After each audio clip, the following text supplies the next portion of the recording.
So I just want to summarise the day, and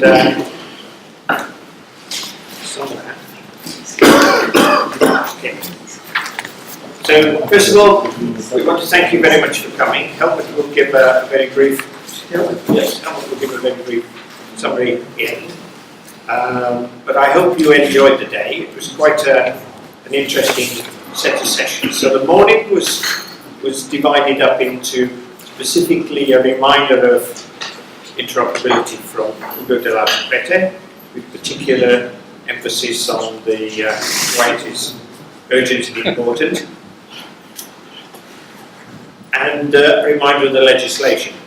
Then we had a very interesting presentation by Libor on the role of CER and the extent to which the railway community are already proactive on these things. But in particular, he added in quite a bit of detail about a full service model on the passenger side. So he added in the section which dealt with the ticket vendors to a certain extent. So, and what the aims were of trying to open the transport community together, which is one of the main issues, I guess, for the next set of railway packages. Well, perhaps Lance will tell us about that in a bit. The first part of the morning session finished with Stefan explaining in quite detail ERA's role, implementing and monitoring, and in particular the role of the local contact points and the relationship and their ability to publish and the list of the sites and the things that ERA have been doing. And then we had some coffee and some cake maybe, and then we followed it with some actual business cases. The first one was obviously the most important one for heroes, which is the reference from Britische Bahn, and Michael Kistler from Britische Bahn gave us an interesting oversight into this quite incredible railway. It's most famous for being the slowest trains in the world. I don't think that's quite true. Certainly the ability to enjoy the scenery is the big commercial advantage. But they are an enormous commuter line as well. So we explained how the need to implement a reservation and a sales system that connected to Europe was important. But of course that sales system is essentially document B6 of the TAP TSI era document B6. Enrique then summarised the reasons that Hitro got involved in that, and we were followed with a session from Francis and Luca on ISR in particular, and the importance that rail data does on providing a central repository of train and wagon tracking. We might not have the ability to do a one-stop shop on the freight timetable in 10 minutes from 1 AM, but we can certainly track the wagons providing their members of rail data and report them. Yeah.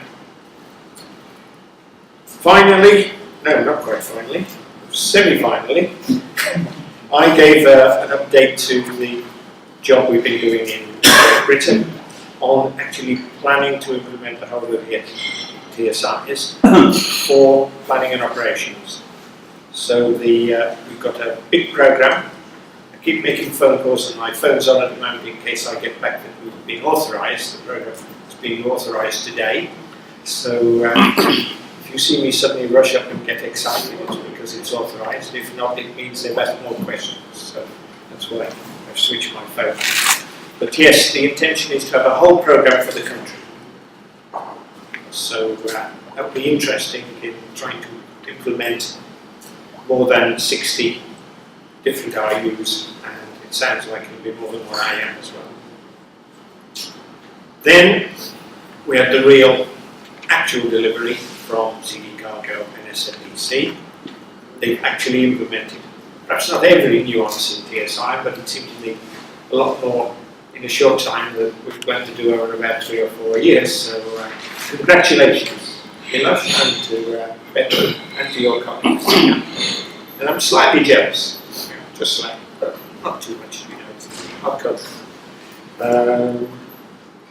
finally we had lunch, and then Antonio introduced us to the interoperability approach of HIPRA and HERAs. We may not have got everything right first time, but we'll carry on working to try and make it easy for people to use the standards and to communicate with our central role.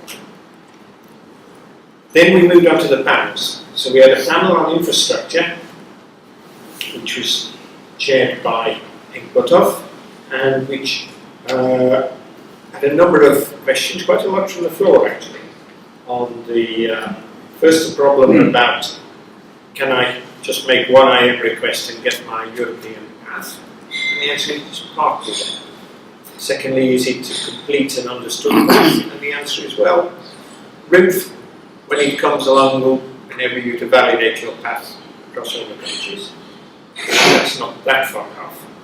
And then we had, is the TSI enough to run a train? And the answer is, certainly in Czech Republic, yes. In other countries, perhaps not quite, but most of the way.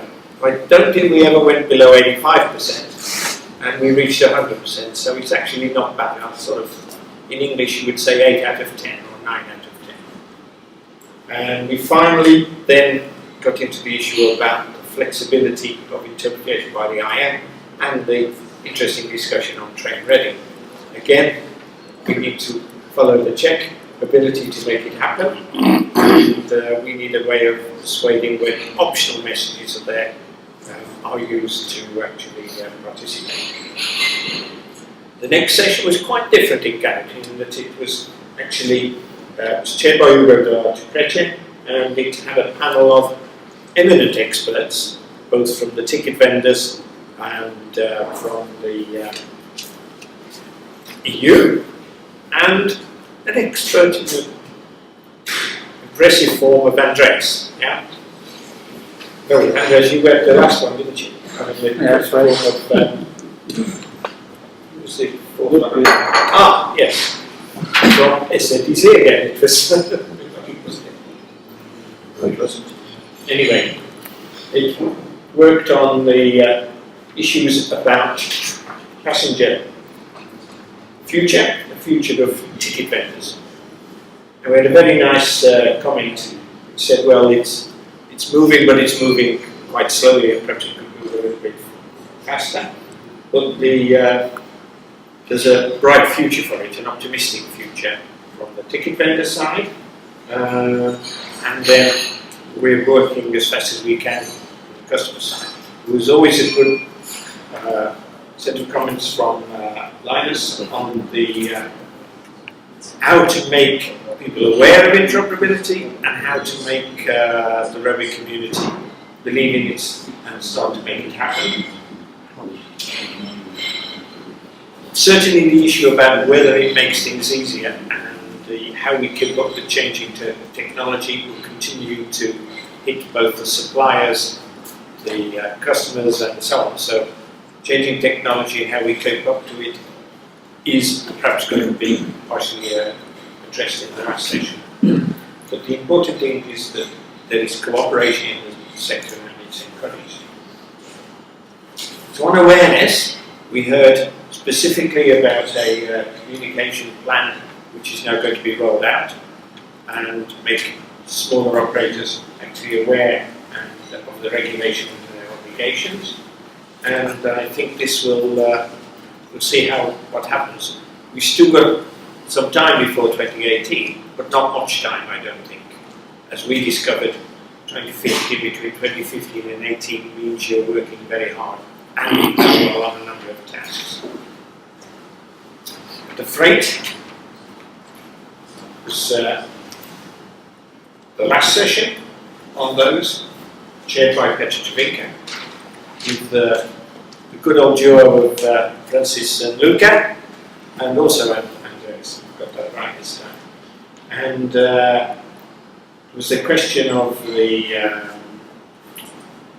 new companies being able to carry on without any standards in any way before, and how important that was, including the role of the IM in making sure they operate correctly, was revealed again.